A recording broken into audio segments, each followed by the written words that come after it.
सकाळचा स्वयंपाक कमी पडला म्हणून म्हटलं मसाले भात बनवा. मग काय मसाले भात शिजायला घातला. धुतलेले कपडे तोपर्यंत इकडे वाळत घालायला लागले. कपडे वाळून घालून होता तोपर्यंत इकडे शिजला मसाले भात. मग मी काय घेतला खायला. यांची वाट बघत होते पण यांचं चाललं होतं चहा ठेवायचं का. मी यांना म्हणलं मला खूप भूक लागली, मी घेते जेवून. मग मला म्हटले घे.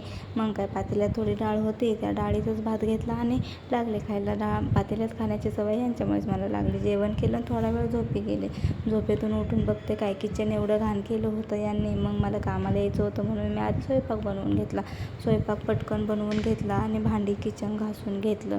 भांडी किचन होतात न होतात तोपर्यंत आल्या माझ्या जाऊबाई गेल्या होत्या 10 दिवस गावाला त्यांच्या मम्मीकडे. त्या गावाला गेल्या आणि 2 दिवसांनी हेच मेकअपचं सामान आलं. त्या खूप एक्सायटेड होत्या आणि खुश देखील दिसत होत्या, कारण की त्यांचं सामान आलं होतं. त्यांना मेकअपचा खूप शौक आहे. त्यामध्ये माझं पण थोडं सामान होतं. माझं जास्त काही नव्हतं, थोडंच होतं. मग आमच्या गप्पा चालल्या होत्या सगळ्यांच्या. आमच्या इथली मावशी पण होत्या.